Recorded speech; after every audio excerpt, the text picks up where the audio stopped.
Hey guys, this is John, and I'm playing andrepoeta in the 15-minute pool on ICC. Opened with e4 against him, and we might have a Caro-Kann on our hands if he plays d5, which I expect he will. No, he does not. He plays f5. Okay, that's different. Not a move I've seen before. So if I take, is he going to play queen a5 check and then immediately regain the pawn? And is that even good? Stay tuned, because I'm probably going to take the pawn. I will. I mean, I could play e5 or something else, but I mean, clearly this pawn should be captured. Now he's faced with the threat of queen h5 check, and his king is in trouble. Knight f6, so he covers the h5 square. Doesn't regain the pawn, though. I mean, there's an opening called the Fred, where black tries to play an early f5, but with c6, I can't for the life of me figure out like why c6 would be helpful, if not for queen a5, which he didn't play. Okay, let's not overthink it. Let's just play good moves. So bishop d3. Let me check this guy's stats while I have a moment. Peak rating of 1875. He has, 2,700 15-minute games played. So seems like a pretty decent player. Just surprised by his treatment of this opening.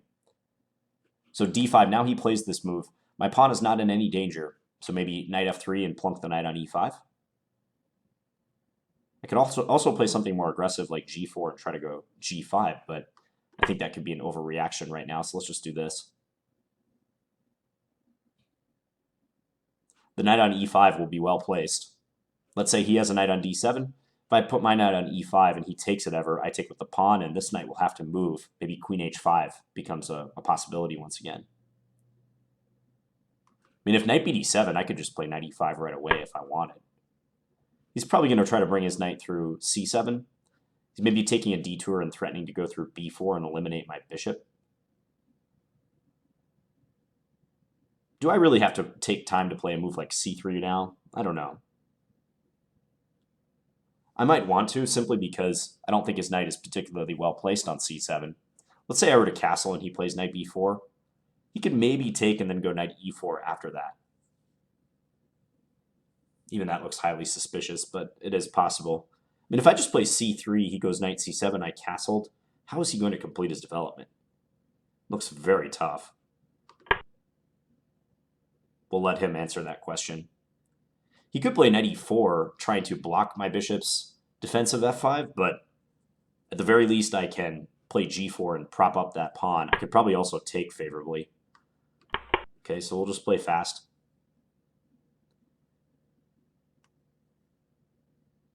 Because in addition to being down a pawn, he also has trouble getting his dark square bishop out. I mean, if e6, I just take the pawn. If g6, I take here, and he's sacrificing his entire king side.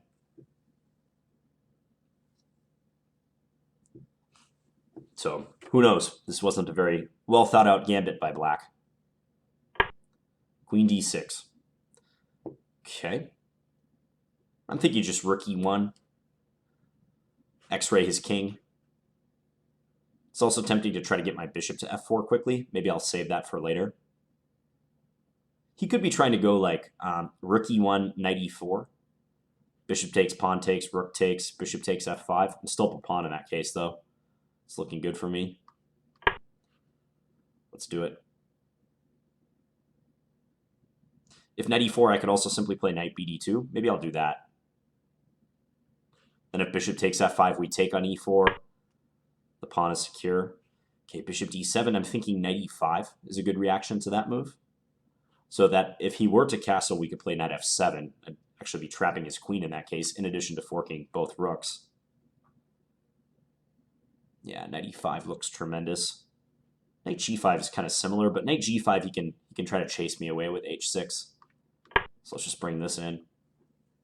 Also, now that I have my knight on e5, bishop f4 becomes possible with discovered attacks like knight g6.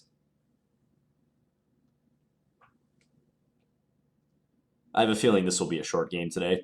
I apologize in advance, guys. Just never know what you're going to get with some of these opponents.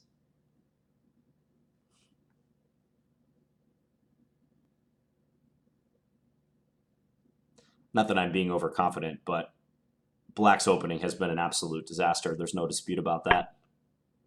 c5, okay, so he's making room. laterally for his queen to escape. Now, what to play? Bishop g5 comes to mind, because then I would be maybe threatening to take... Yeah, I would be threatening to take on f6. And if he takes with either pawn, I have queen check. Also, even if he takes with the queen, I have queen h5 check. Looks awesome.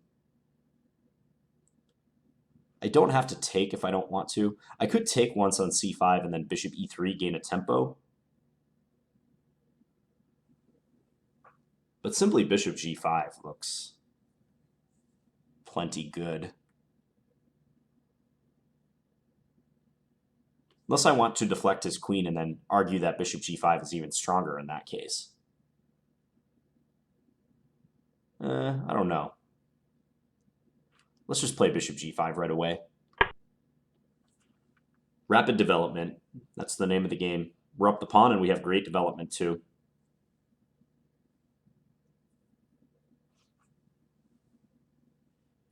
So our short-term plan, bishop takes f6, queen h5 check. If he were to move his king then, knight f7 wins everything. If he takes with the queen, check. King d8 is still bad in view of knight f7.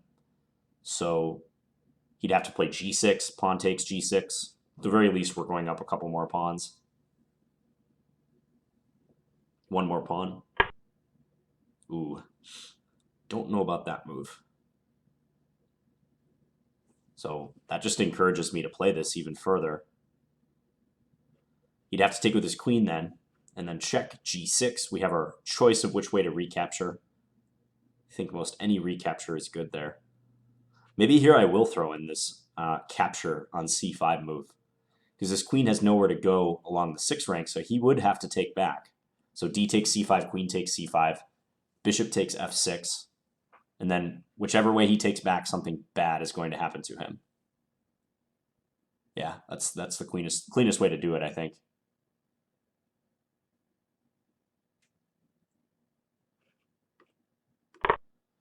So take, queen takes, bishop takes.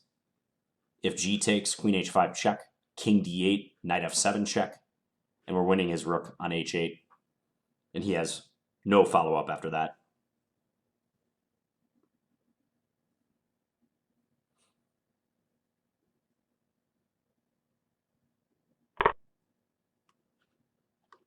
So take the knight. If e takes, same thing. I mean, knight g6 check will pick up the rook on h8.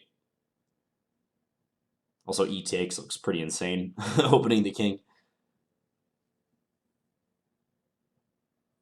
E takes, I could even play knight c6 check if I want to take away the king's escape to d8. But then he can go king f7, queen h5, king g8. He's escaping, so I'll still play knight g6 probably. Check. I'd be surprised if he plays on much further. I mean, it's one thing when you're going down material, but it's another thing when you're going down material and you have absolutely nothing to show for it, like not even a threat or two.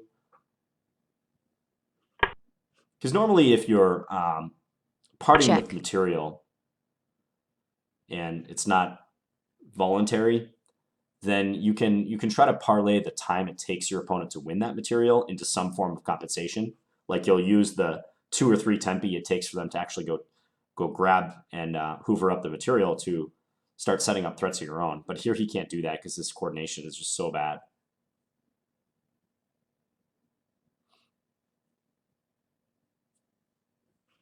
So king c8 take, nothing really more to say. We're up a rook with a better position still. Yeah, he just resigned. Okay, so I don't know what possessed him to play this. It doesn't make any sense whatsoever, playing f5 after c6. Like I said, there is a line. How does it go?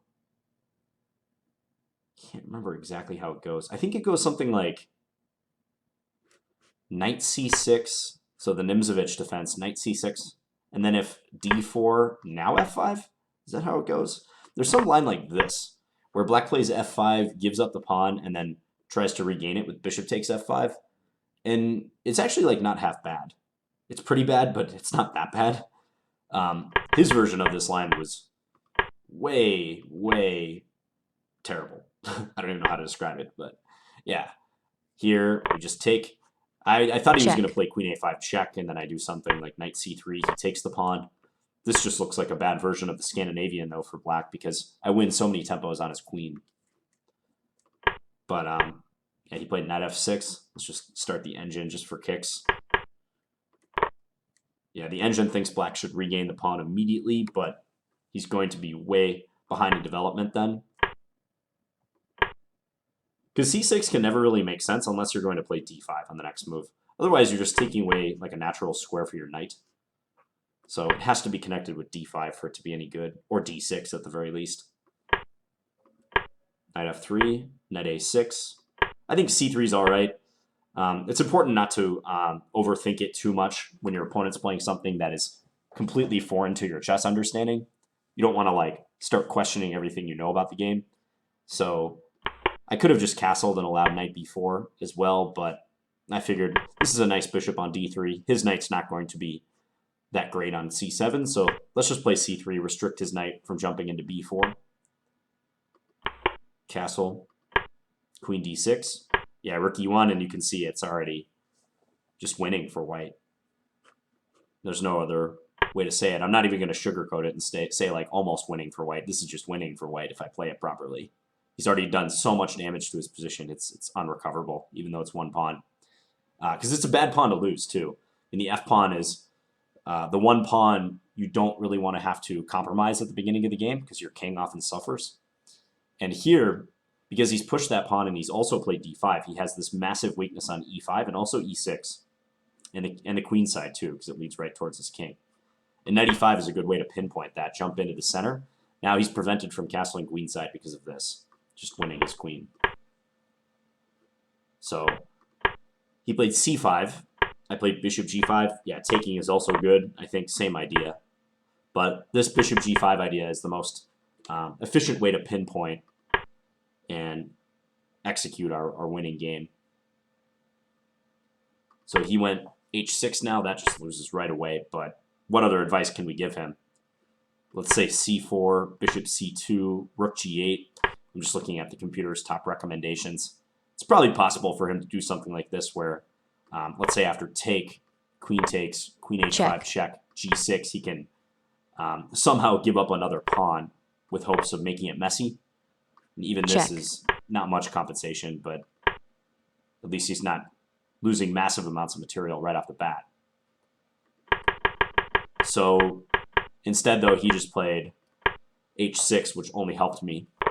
Take on c5. His queen has no way to defend this knight still without being lost. So he takes the pawn, we take on f6, and queen h5 is just lights out.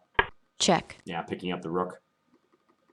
And likewise, if e takes, I was still probably going to play this move, knight g6 with the discovery. Or queen h5.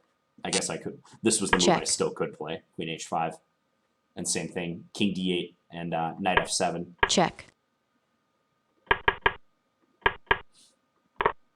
Yeah. Check. Okay, so good example of what not to do in the opening. Wonder if he's done this before. Let's just take a look at his history real quick. I'm just genuinely curious, like if he can actually like get away with playing stuff like this. Let's look at a couple of his other games.